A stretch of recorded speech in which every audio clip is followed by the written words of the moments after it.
Ai o,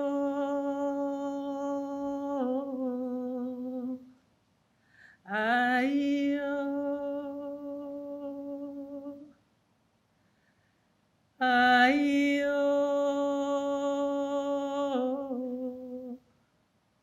ai o.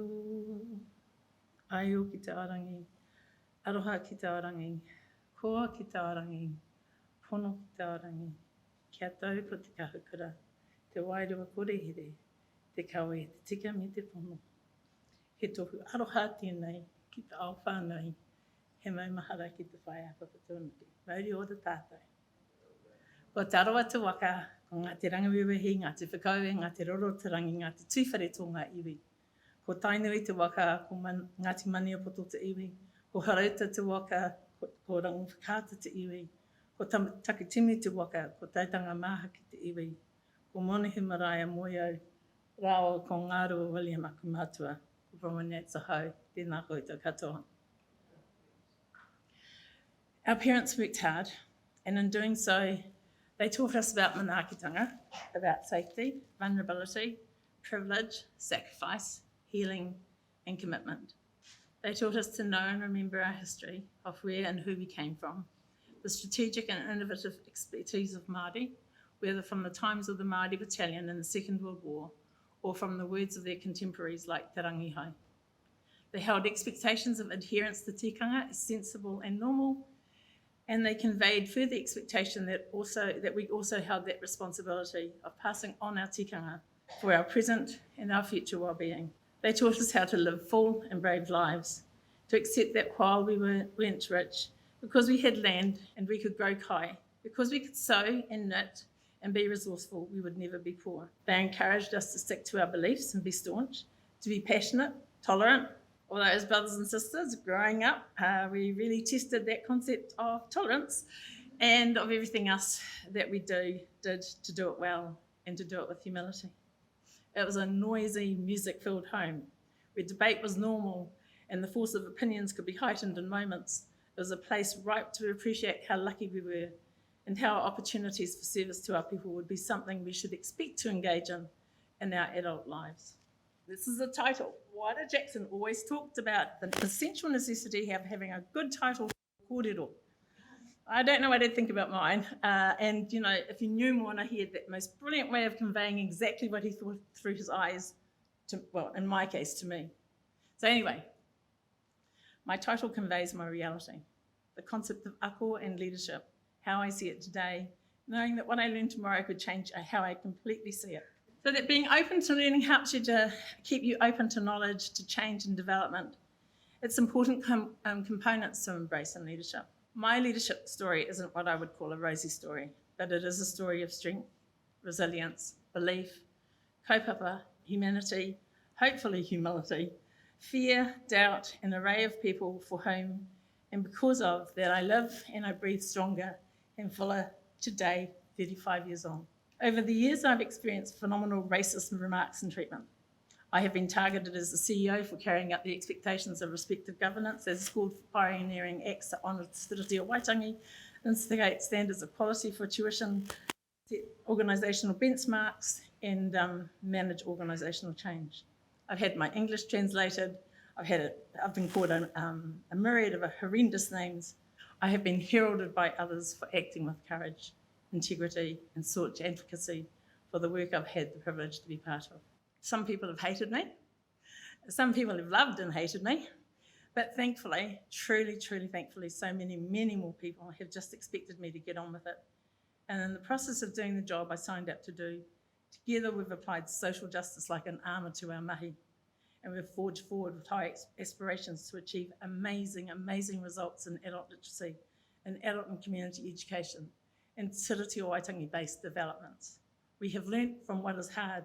We have celebrated when things have gone smoothly and easily. We have said karakia to call in our tūpuna atua, our divine, to help us when, as Jodie would call it, we need to bring in our mana team. And over the years, it turns out we built phenomenal foundations of trust, friendship, and true aroha, and respect for each other.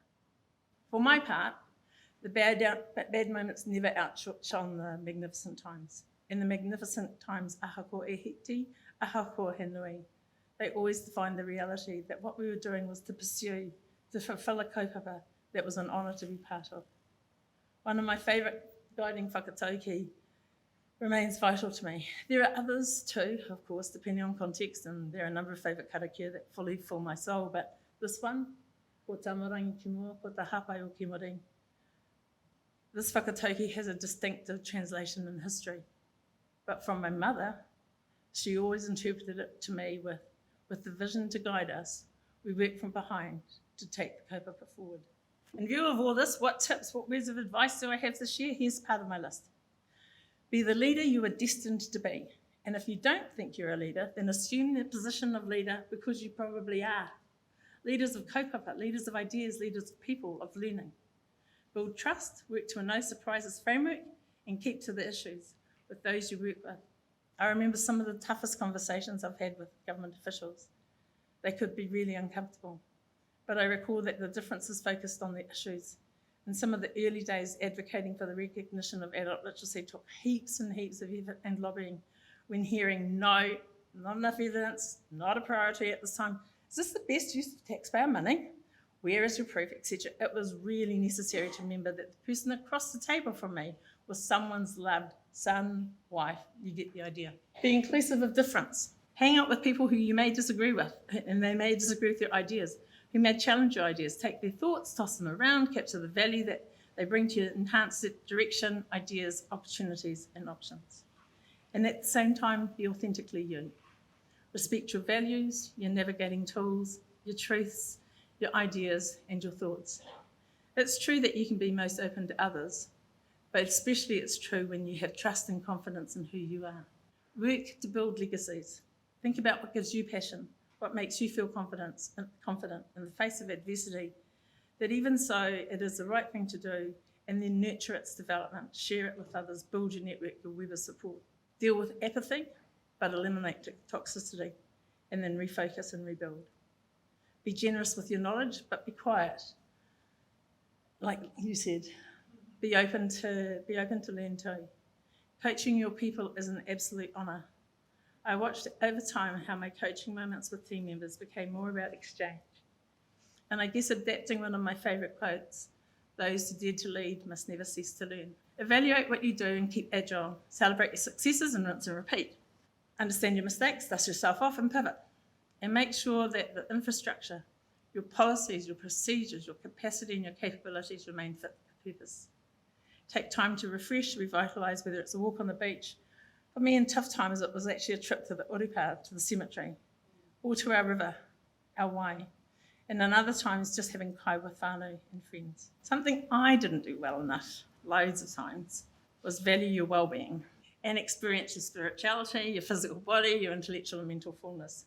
There are zillions of sayings that back this up, the one about being dispensable, you know.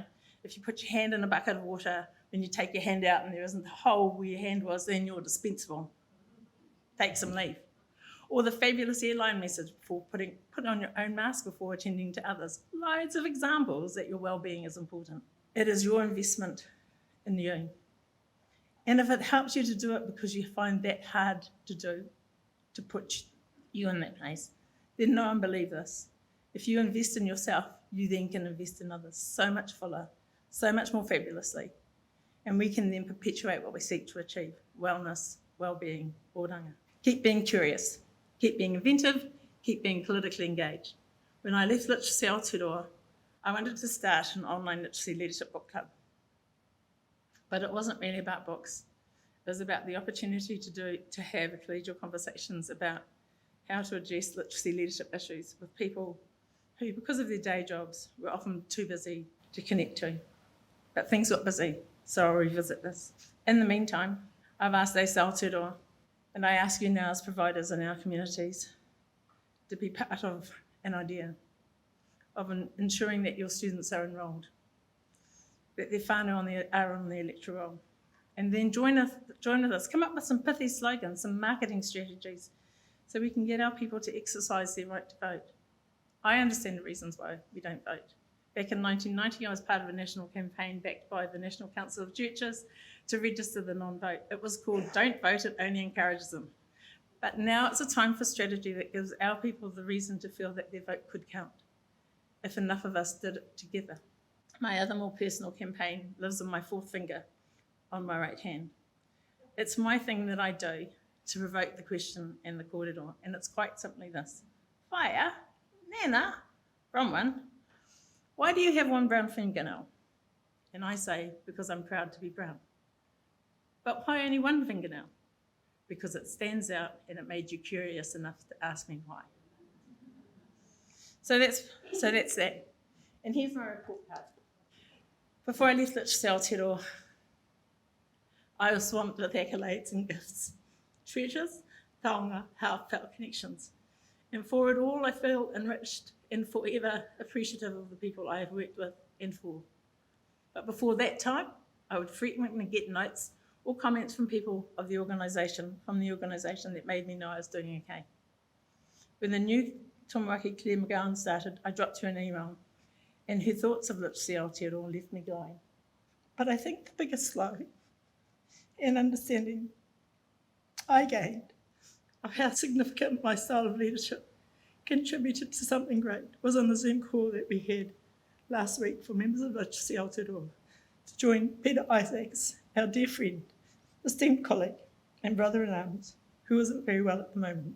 The camaraderie, the respect, the easy engagement, and most significantly, the aroha, the love we had for each other, for our mahi and our times together was tangible. We reminisced about the mahi we did, and we fell into relationships as if years could not disturb what we had been to each other, and likely will always be to each other. In the midst of all the mahi, all the long hours, the challenges, the moments that are best handled just saying the word that starts with F and rhymes with duck, at Literacy Aotearoa, we created a leadership model that respects our symbiotic relationship with one another. Some would call it whānau, and the enduring love we will have for each other supports that.